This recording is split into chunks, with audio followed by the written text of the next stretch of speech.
Hi all, we're just going to go through Principles Agriculture chapters 5 and 6. Just have to share the screen there now.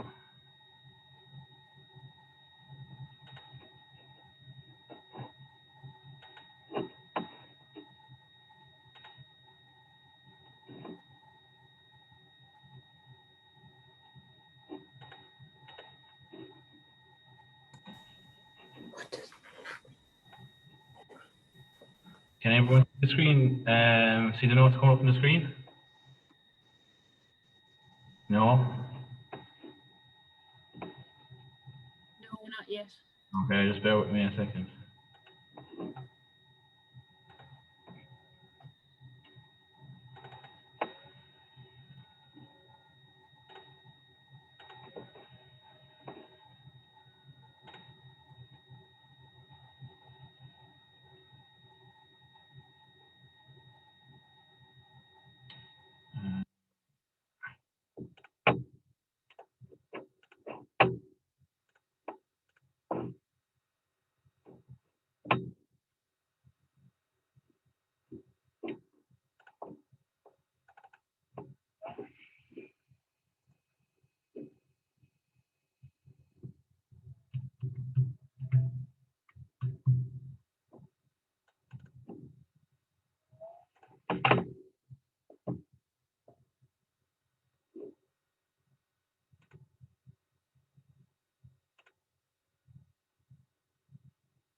Just a few technical issues here in a second.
Okay, can everyone see the screen there now? Yes, no? Yeah, it's perfect. Okay, so we're going to deal with chapter 5. Okay, so what we're going to cover is animal behavior and safe handling.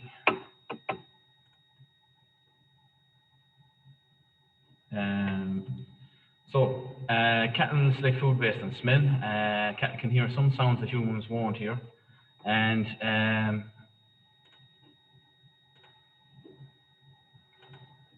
cattle have a wide angle of vision, but they don't gauge distance very well. Okay, unless you're in front of them.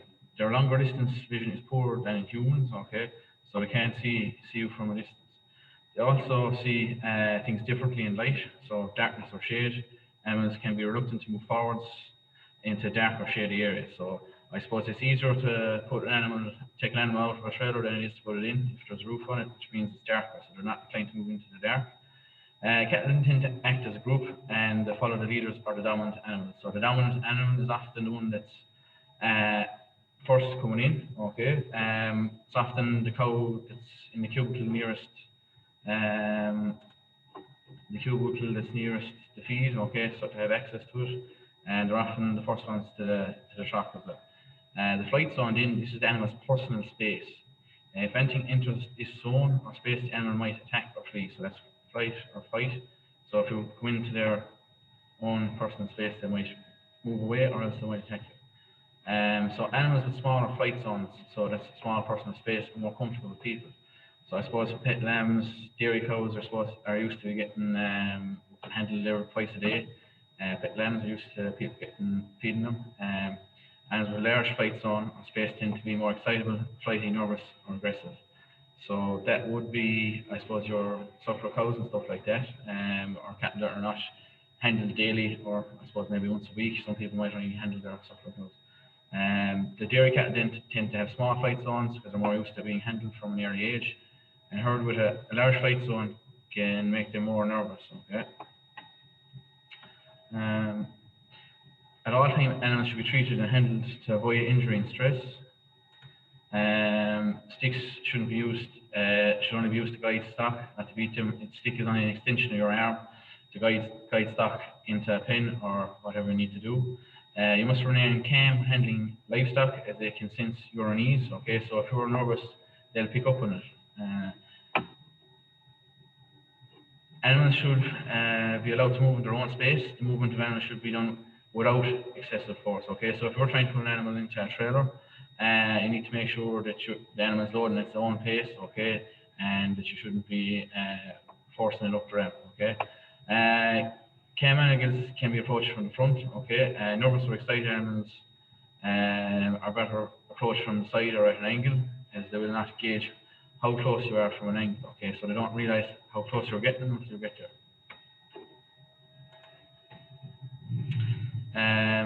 So continuing on with safe handling livestock, shouting, beating with sticks, and kicking will all cause stress. So this will make the animals more difficult to handle in future.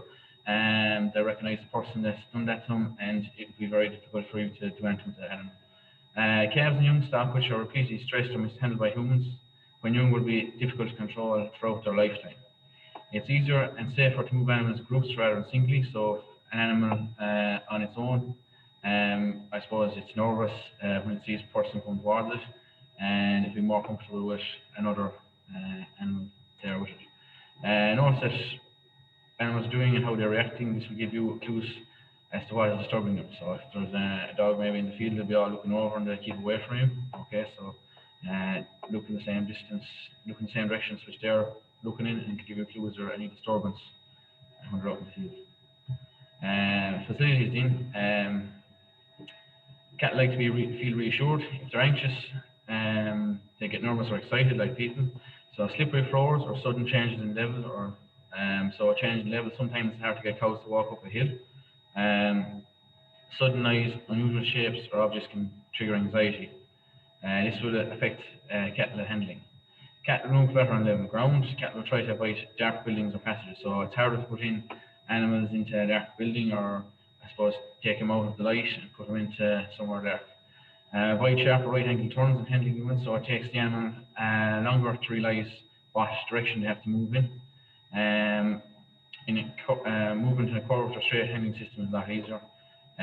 Good ventilation is important, and to have plenty of natural light.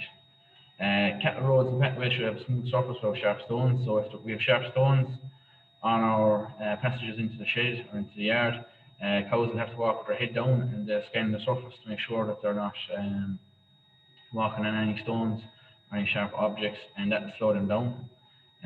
So they'll all walk single file rather than the full width of the roadway, which will, with a large number of animals, will take longer to put them in. Animals must have enough lying space so they can all lie down. So during our practical the last day, we discussed the types of animals and how much space they would need. Animals must have enough space around their feed tracks and track design should animals to reach food easily. Cubicle design is space should allow animals to get up and lie down comfortably. Handling units need careful design. It's easier to move cattle in a long narrow pen than a wide square one. The entrance to the race should be funneled. So here's a picture of, I suppose, a specially designed race. So the animals will enter here where the mouse is. Up along this gate here should be turned back, and when we want to put down the chute here along the back wall, we're behind them, pushing them along with the gate. So as their animals are going up the pen, their space is getting narrower, and they have no other option only to go back the same way they came. So going back the same way they came, they think they're escaping, so it makes it easier to get them to go up the pen. Then we have, I suppose, our animals are in the crush, and if we want to move past them, it depends on their, I suppose, how docile they are or how small their flight zone is. So if we want to move forward, we can walk past them. They'll want to pass us out and go away. So that's how we get them to move up forward. If we want them to, I suppose, go backwards, go the other way. So if you're going to pour on, you can come to the back, pour it on their back, and then we'll move back. The next one move back, and the next one move back. So there's a link there. I'll send it out in the email there if anyone wants to look at Temple Grandin. That's a person that studies animal behaviour and has published a couple of articles on it. Then we go on to chapter 6, so those are enterprise production operations. So what that includes is our calf to 2-year steer beef. So if we take a Holstein Friesian bull calf, so taking it from the dairy herd, it's going to be artificially reared. So what I mean by artificially reared is it's taken away from its mother and might be sold to, I suppose, a neighbouring beef farmer. So calves weaned weight at 90 kilos or often 90 kilos around 12 weeks, so that's gaining 0.7 a day. Housing for the first winter, so an animal that was born this spring and has been housed now, we'll be aiming to house them at 230 kilos. Turnout now next spring then should be 310, so you'll see a dip there in performance over the winter, it will be 0.6. Housing for the second winter then with 290 kilos, they'll be gaining 0.9 up until that point, so that will be the effect of a grass-based diet. To achieve this, we need good grassland management. And slaughter in around 620 kilos live weight, and they begin 0.1 or just over, or sorry, 1 kilo a day on the lead up to slaughter. So we need to, I suppose, supplement silage with concentrates. Our carcass weight then, so our carcass weight is our sellable meat yield, so somewhere in the region of 310 to 330 kilos dead weight. Okay. Calves are artificially reared at microplacer at 125 grams per litre of water.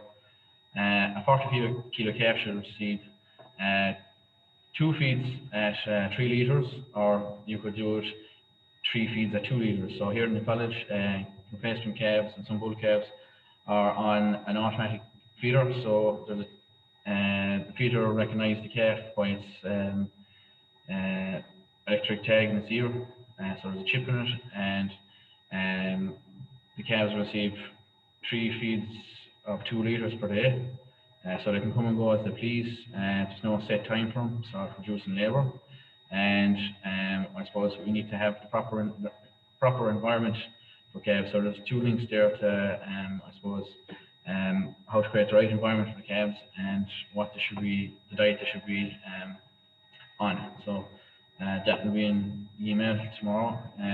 Calves should weigh 90 to 100 kilos at 12 weeks, 230 at the end of the grazing season. Their average daily gain is somewhere in the region of 700 grams to 800 grams per day. Calves should be grazed in a leader-follower system, so that means the calves being the younger stock will go on ahead of any other stock, and they'll have access to the leafier, more nutritious grass, and anything that's left behind in that they selected not to eat, the older cattle graze it. Calves graze ahead of older stock to allow them access to leafy grass, and they're not exposed to parasites left by older cattle. So older cattle have a more developed immune system compared to our calves. They're only just developing it. So if they're forced into the field, they haven't encountered what the other livestock leave behind in their dung. So we're going to feed 1 kilo of concentrates per head of turnout. So I suppose maybe depending on when the calf was born. And again, then that's just to help them settle into their grass-fed diet. And again, in the autumn, when grass supplies are, I suppose, we're trying to stretch them or they're becoming scarce. The first winter then, they'll be housed, they'll be receiving 72% DMD silage, so that's a measure of how good the silage is, so 72% being very good quality, and they'll receive 1 kilo of concentrates on top of it to supplement and to make sure animal performance is high. They should be gaining between 0.6 or day, or 80 kilos for the first winter.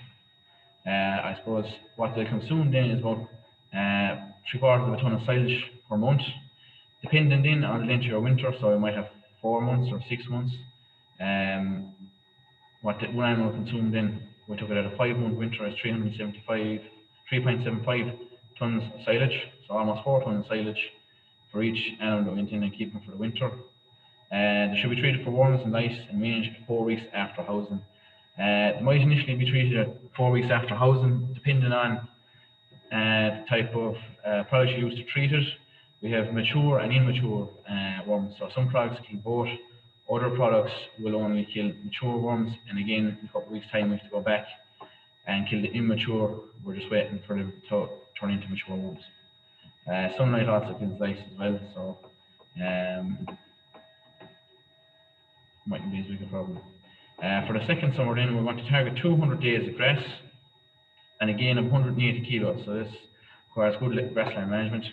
Paddocks are grazed in rotation every 3 to 4 weeks, down to a residual of 3.5 to 4 centimetres. So residual is what they leave behind, it's not accessible to them.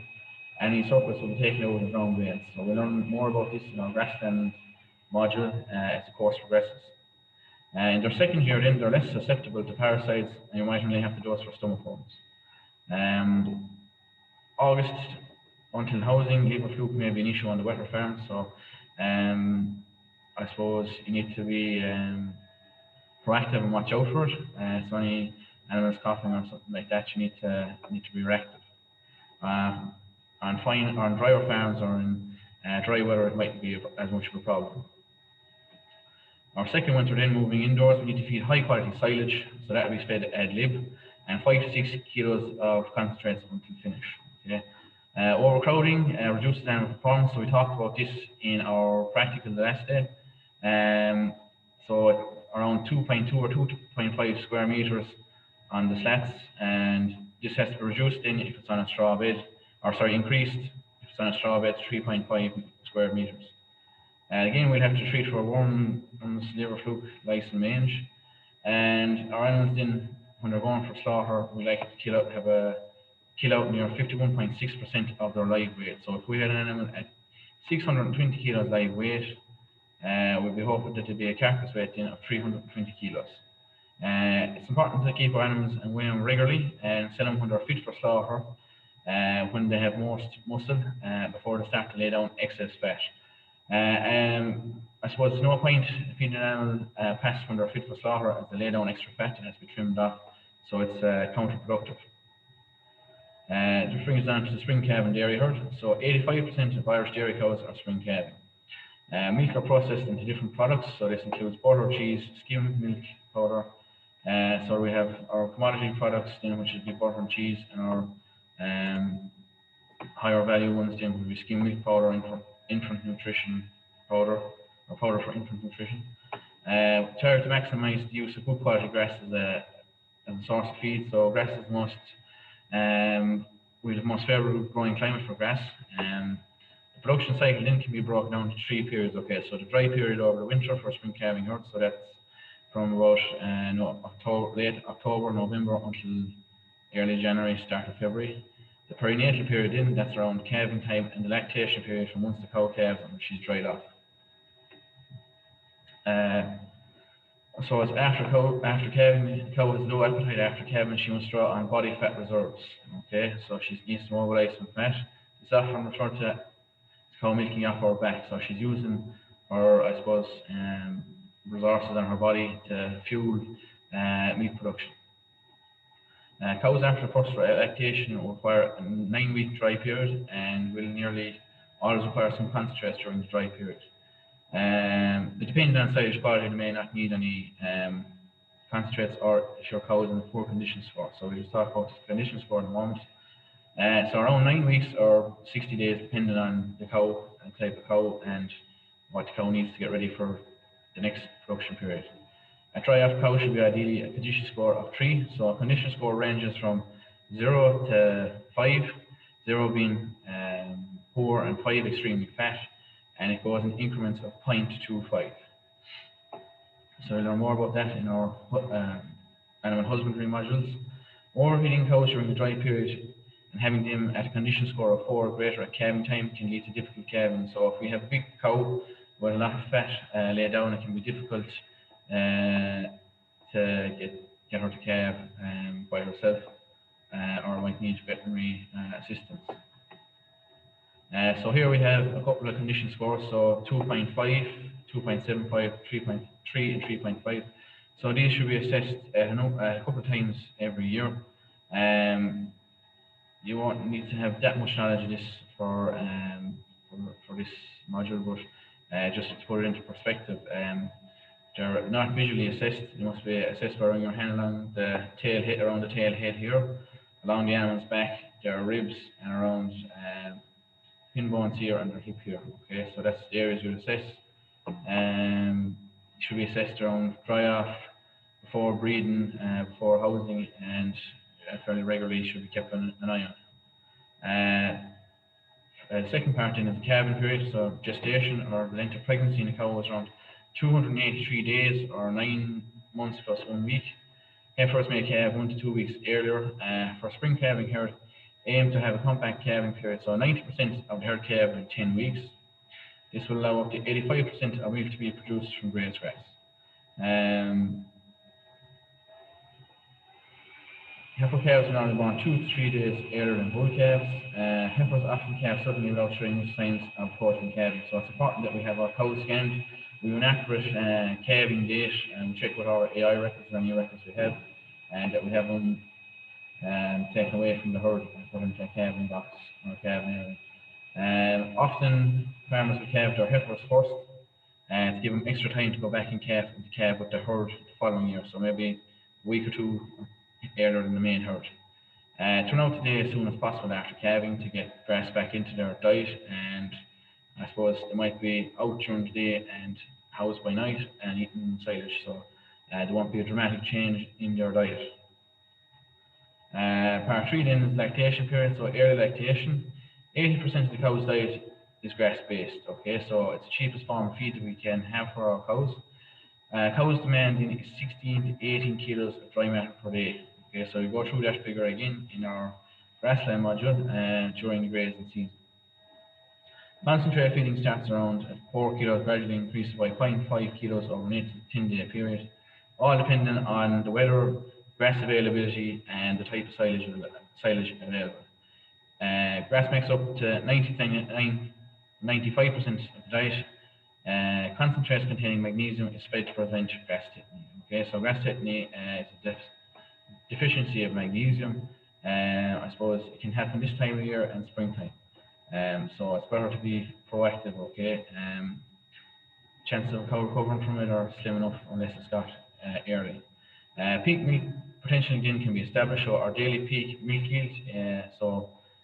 Peak from our earlier tutorials.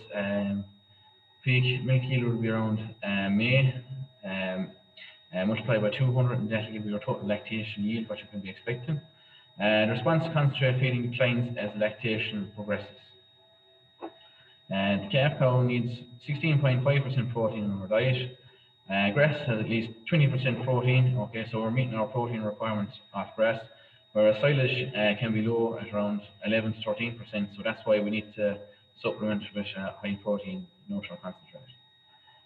Mid lactation, May to August in grazed grass, it costs in the region of 6 to 8 cents per kilo dry matter, and silage costs 13 to 15 cents dry matter, and concentrates then is the most expensive form of feeding.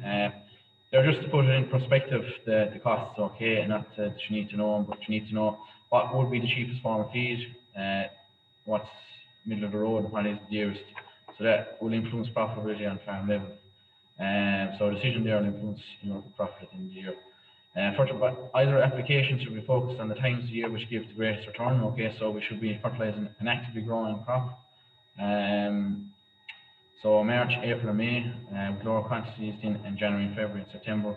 So ground temperatures or soil temperatures are low, so which means that grass growth is low as well. So grass starts to grow around 5 degrees. At soil temperature at 5 degrees. The aim of most dairy farms is to achieve a stocking rate of 2.5 cows per hectare. Holstein Friesian is the most common type of dairy cow in Ireland. And the following important for good reproductive management of the herd. So breeding will start around April 20th and between April 20th and May 10th. Good heat detection system in place. Okay, so I want to serve the cows 12 to 24 hours after heat commences. Okay, so if we notice a cow in heat in the morning, it should be served in the evening, and vice versa. So there's a number of different types of heat detection systems that we can use. So we can use a vasectomized bull with a chin ball, so he has a marker on under his chin. So when he owns the cow, he'll leave a mark. Okay, so that's a vasectomized bull. We can have tail pain, so when another cow mounts cow in heat, the pain to be rubbed off, we can identify that cow. Or a scratch card can be glued onto the cow's tail head, and when the silver paper is scraped off, it means the cow is in heat. Or a heat detection system. So in the culture we use a moon monitor, so it will it'll measure the cow's activity. Any cows with a high activity indicates that they're in heat, and that will come up on a dashboard on the computer or on the farm manager's phone. If a cow fails to come in heat, so we'll say before our breeding season, if a cow fails to come into heat, we should scan the cow to see if the cow has any problems, or contact our vet to see why the cow hasn't come into heat. So we could have retained placenta or retained cleaning, so the cow mightn't have cleaned properly after giving birth, so that can stop the cow from coming back into heat as well. So late lactation then covers from September to January. So late summer, autumn period is often a difficult time to maintain yields. As a guide, milk yield should decrease by about 10% per month during the summer from May onwards. So we're hitting peak in May. I suppose a 10% drop then per month, or about 2.5% per week. Our aim then in the autumn is to set up grass for the following spring. So it starts in late August. We'll go through that again in our grassland monitoring. A dairy cow requires about 1.6 tons of silage per month over the winter period. So depending on the length of your winter, you'll be able to draw up a fodder budget, or you'll know how much each cow will need, and you can determine what the herd's demand is for the winter period then. Milk yield and quality indicators, so our milk yield in litres or kgs of milk produced per cow in the herd. Yields are important and are affected by breeding and types of management to be applied to the herd. So it can be affected by breed or how we manage the herd, or husbandry management, that's also called. Milk solids then. Milk solids content of the milk is very important. Processors pay for kgs of milk solids, not the water. So the solids in the milk will be the fat and the protein. They're more interested in than the volume. Poor quality hygiene practices result in a high total bacteria count. Poor mastitis control will affect milk quality and price, and herd productivity can lead to high SCC. So SCC is our stomatic cell count. This is an indication of the number of white blood cells in the milk. So if our white blood cells are high, it indicates the cow is fighting infection. So we want to move on to our mid-season lamb production. So mid-season lamb production is what's occurring here in the college at the moment. On the 15th of this month, we'll be letting the ram out with DOs, and before this happens, we have to go through flock assembly. So flock assembly should happen ideally 10 weeks before mating. It consists of gathering together of all the potential breeding animals in the flock. So we go through all the ewes and the ewe lambs. It's important that you examine critically every ewe in the flock under the following headings: so our past performance, how many lambs she had, was it difficult or not to lamb the ewe, prolificacy, so how many she had, ease of lambing, then did she lamb on her own, did she need assistance, mothering abilities, so was she a good mother, did she reject any of the lambs, I suppose our hardiness then, so I suppose that just how the animal deals with the conditions and stuff like that, and previous lambing problems such as a prolapsed vagina. Okay, so before lambing, the ewe can push out her vagina. Okay, so that leads to a lot of lambing difficulties. Pre-breeding then, so the general health and condition, the breed, their age, their odor. So if the ewe had mastitis and she got blind teeth, she's not going to be very productive, or she's not going to be able to feed her lambs if she has twins. Her mouth, and we look at her mouth to make sure that she can actually graze. We also tell her age, so by her teeth, amount of teeth she has, or how spread out they are. The feet of the ewes and rams should be paired and dipped at least twice a year, so we need to make sure that they have no scald or foot rot, and their fleece are clean, that they have no maggots, not suffering from any other diseases. We should select ewes that are themselves twins or triplets, so that will hopefully increase our prolificity and eat a bigger litter or a bigger lamb crop. Selection of ewes to be culled and replaced will depend on how much the flock needs replacing based on what we talked about there. You should replace at least 20 to 25% of your flock every year. That would depend if you're trying to increase your flock size, you might be a little lower. 20 to 25% of the flock should be replaced each year. So we looked at the ewes and the ram, the ewes and the ewe lamb. So we looked at the ram now. The ram is half the mating procedure, so you must be extra vigilant in selecting rams for your flock. So you can select from Suffolk, Texas, and Charlie would be main terminal, so they'll be bred for, I suppose, slaughter and to be used in lowland flocks for mid-season, so that we might have heavier carcasses going to slaughter.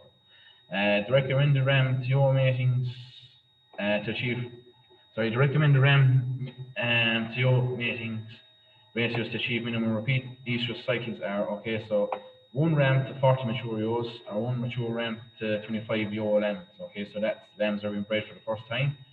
1 mature ram to 8 to 10 sponge ewes. So if we were in early season lambing, or early season lamb production, the ewes would have to lamb out of season because it depends on the timing of Easter. So they'd have to be put in estrus artificially, so they'd all come on heat the one day. So if 40 of them were on heat, the ram mightn't get around to all of them, so we need to make it a smaller group for them, make sure that they'll all be served. And 1 ram to 25 mature ewes. Okay. 1 ram lamb, so rams set up for the first time. Both ewes and rams should be dagged at flock assembly, so dagging means cutting off any dirty wool, I suppose, around their rear to facilitate service. Rams should be dosed against stomach worms 2 to 3 weeks before mating, so just to make sure that they're not going to be stressed before the mating season. They might need an 8-in-1 Clostridium injection to the ewes and ram lambs before mating. Estrus or heat in ewes occurs every 16 to 18 days, so during the breeding season, and lasts for up to 48 hours. The mating period is generally about 6 weeks. So that, I suppose, maybe 3 breeding cycles, 2 to 3 breeding cycles. The ram should be left with the ewe for 2 heat cycles at least.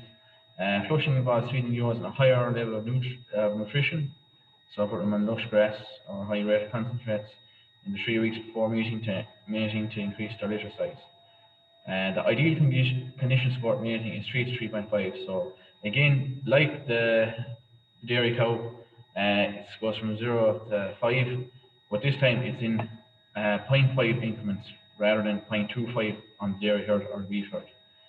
Condition score should be monitored before flushing, and action taken place to address lower body condition scores. So it'd be harder for a ewe to go and lamb if she isn't in a good condition score. So pregnancy then lasts for 21 weeks, so generally from October to March. Little handling and streams of feeding during the first 3 weeks should be avoided to avoid embryonic death. 8 to 14 weeks, little fetal growth happens, so most of it occurs in the last 7 weeks, so that's when we have to be most vigilant. To be housed at 12 weeks, later might result in stress and developing twin lamb disease. At 14 weeks, they'll be vaccinated for or to pass on immunity to newborn lamb. So weeks 14 to 21 are when we have to be most vigilant and make sure that we're make sure they're getting adequate nutrition, so ensure proper feeding and nutrition to obtain alive and healthy lambs. Concentrate supplementation when we need for a balanced diet of nutrients, and we give our booster Clostridium injection 4 to 6 weeks before lambing. We should scan between days 45 and 90 of pregnancy and manage groups of singles, doubles, and triplets. So we scan them then to see which ewes are carrying singles, which are carrying doubles, and triplets. So if we have a lot of triplets, we may need to take, I suppose, maybe the strongest lamb and pair him up with a single, so that's called cross fostering. And the doubles should be able to take care of their own lambs. Depending on if they're a ewe lamb or not, maybe one lamb would be enough for them. So they'll all have to be fed differently, and so there'll be different demands in their body, carrying the different types of pregnancies. Lactation then from lambing till weaning, so March to July. Grass is the primary source of feed at this time and may be supplemented with 1 kg of concentrates. Again, we should watch out for grass tetany, the same as in our lactating dairy cow or suckler cow. So grass tetany is deficiency of magnesium. Newborn lambs should receive 50 to 100 mils of colostrum. These things within 1 hour of birth to provide antibodies. It'll also warm them up as well. Lambs will suckle for about 10 weeks. After this point, their lines will be reduced. So at about 10 weeks, I suppose more of grass is fueling more of their growth than milk from the ewe. Lambs should be treated with worms at 4 to 6 weeks and again at 10 weeks old. Parasite burdens can be monitored by taking fecal egg samples and action then taken according to results. So we'll take a dung sample, we'll see what type of worms or parasites are present, and we'll dose the animal accordingly. Weaning into flock assembly, so just completing the circle. Weaning takes place at 12 to 14 weeks old. We increase the stocking rate, so we increase the ewe stocking rate from 40 to 50 to 40 or 50 ewes per hectare. So there's more competition for food, I suppose, and they'll be putting more towards maintaining themselves than producing milk. So this delayed dry off and prevent mastitis from being an issue. Cull ewes with mastitis or age-related issues of weaning or flock assembly. Lambs should be sold as they become fat. So I suppose more muscle. Again, we should be talking about muscle rather than fat. Lambs staying on farm should be stocked at 33 lambs per hectare for the first 16 weeks and relaxed then, okay. So lambs, we'll be aiming to sell them at 18 to 22 kilos carcass weight, so a lamb is around 40 kilos when we drafting them, or a little over. Most lambs are finished on the farm. Generally light lambs are retained for a period and they're fed ad lib meal feeding and grass before sale. That brings us on to spring barley production then. So spring barley accounts for 50% of our tillage crop sown, typically produced for animal feed, malting and distilling. It's more suited to light, well-drained soils. Optimum pH should be about 6.5, so that's different for grass. It can be included in rotations with other crops, such as cereals, brassicas and legumes. Crop rotation, so if we rotate it in, we'll be spreading the concentration of disease for a certain crop in that field. Varieties can be selected based on their yield capacity, so higher yield are resistant to lodging. So lodging is when you often see it in silage when it grows to such a height and we might get wind or heavy rain and it causes the field to flatten down, same as with barley. It can also be related to straw strength. So the straw is the piece of the crop that goes from the grain head to the ground, and disease. Quality indicators then are kilograms per hectoliter weight. Also, it might influence our decision. We can go to the Department for Agriculture website and we look at their recommended list, and we can base our decision on the trials that have been taken based on that specific variety. The recommended list is useful in telling the farmer the strengths and the weaknesses commonly found in the variety that they have been given by the merchant. So you buy the merchant, the same as you would any other input. Crop established to establish a good crop, we need to have a good seed bed. Germination is required, so I think back to germination there for I suppose our tutorial last week. Good firm seed bed, enough moisture, air, and it needs to be at least 4 degrees Celsius before growth will take place. Seeding rate depends on the number of plants you want to establish, the variety, 1,000 grain weight, and the time of year. Nutrients required then will be the same as any other crop, will be lime, nitrogen, phosphorus, and potassium, and some trace elements. They can be calculated based on our soil test results, so we'll learn more about that in our soils and the environment module. I suppose if crops are going for malting rather than for animal feed, nitrogen levels need to be reduced and need to be kept low, which is the opposite of what we're trying to achieve for animal feed. This brings us on to our last section then, our integrated pig production. So integrated means taking the pig from birth to slaughter. It's worth about 1 billion output each year. It's the third largest farming sector by gross agricultural output. It's valued at 666 million in 2018, and 50% is exported to the UK. That will be our largest market, as with most of our output. Average sow herd is about 550 sows. So sows are equivalent to our cows or our ewes. So they're the females that produce piglets or bonnows. There's 141,000 sows in the commercial herd, and the main breeds would be landrace and large white. So pig farms are mostly integrated for rearing from birth to slaughter. Management in a pig farm is divided into two areas. So the management of the sow and the breeding herd. So optimizing the number of pigs per sow per year, or the litter size in other words. And we'll be able to have 25 pigs per sow per year. Managing the growing pig, then the sow herd produces from, let's say, weaning then. So at a weight of 7 kilos, the piglet is taken away and it undergoes a different rearing regime to the sow herd. Managing the sow herd then, so pre-farrowing, so that's before it gives birth. We need to power wash and disinfect the farrowing pens, so that's equivalent to our calving pens, and let it dry. Move the sow into the farrowing crate 5 days before farrowing on a restricted feed for 2 days, and a clean supply of water is important. Heating turned on in advance, so most of the pig accommodation is heated, so they're in an artificial environment. Management of the sow then, once she gives birth, we have a suckling sow and a litter. It's important that the piglets suckle. Colostrum contains antibodies to fight infection and warm her up. Increases their energy and a source of heat. So the pigs, when they're born, are about between 0.8 to 1.5 kilos of birth. 3 to 5 days old, they receive an iron injection to prevent anemia. So sow's milk is deficient in iron, so it needs to be supplemented. After farrowing, sows will receive 3 kilos of feed, building it up by 0.5 per day. Max intake is done at day 10, so it can be about 8 kilos, or maybe a sow with her first litter can be as low as 6.5. Piglets should receive creep at day 14, twice per day. A sow then, our productivity, so the number born live can range from 13.5 to 16. Pig mortality, so 10% might be still born. Litters then, so we should have 2 litters per year, so averaging 2.3 to 2.35. Piglets are weaned 4 weeks at 7 kilos. After the sow has 6 to 7 litters, she can be culled. The weaned sow then, when she's taken from the farrowing house, is pinned next to a mature boar to bring on heat. So pheromones bring on the heat on the yoke, or on the sow, sorry.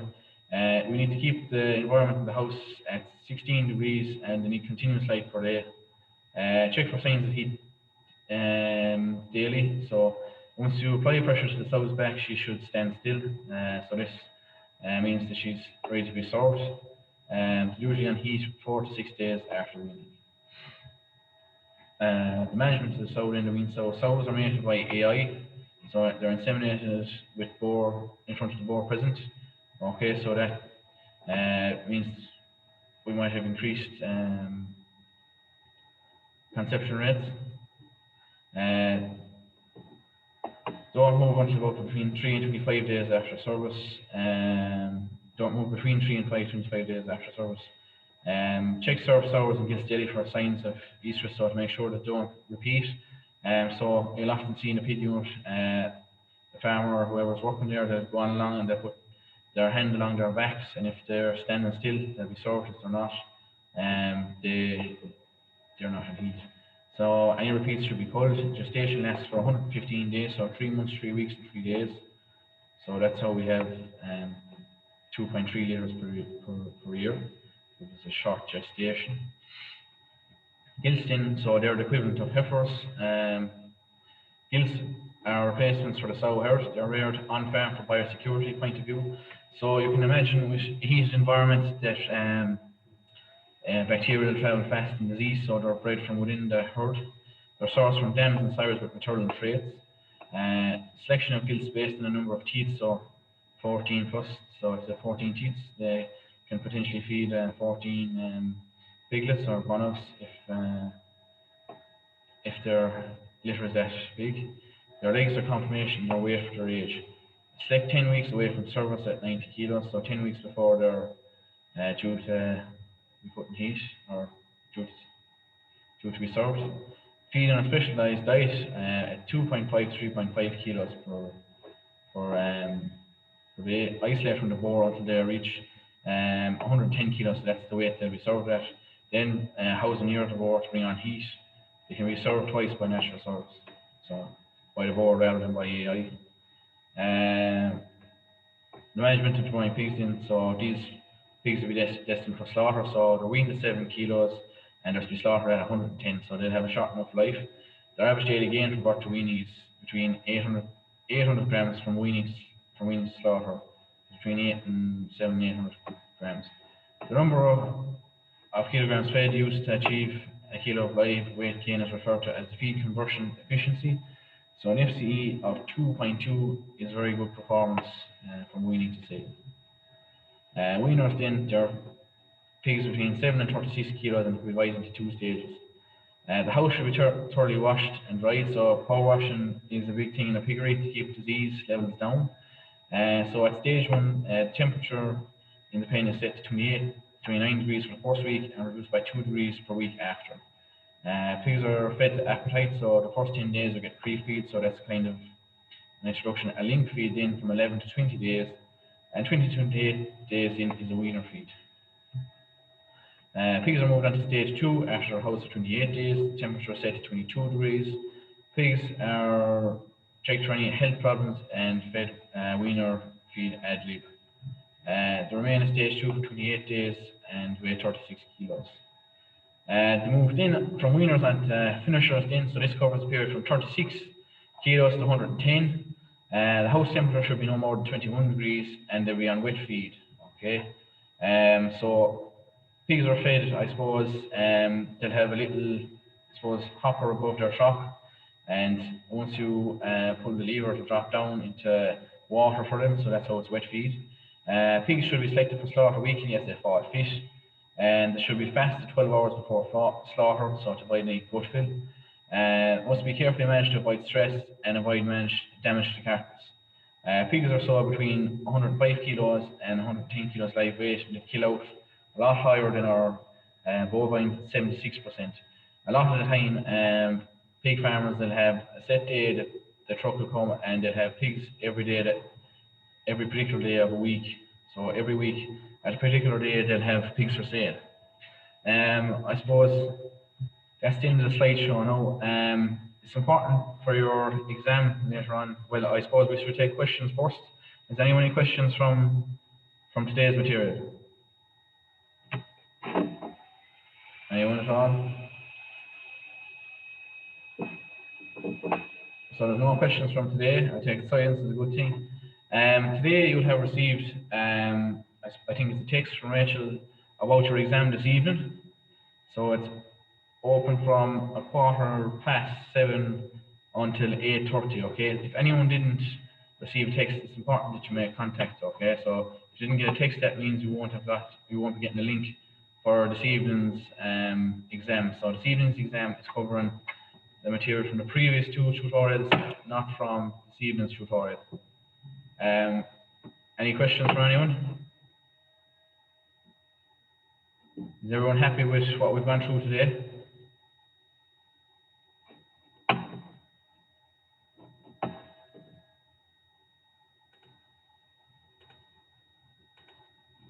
So if we're all happy, will we leave it at that so for the evening?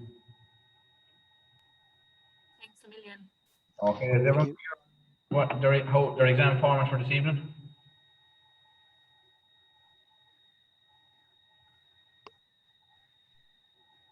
We're all good, so okay. Yeah, all good, thank you. Thanks. Yeah, thank you.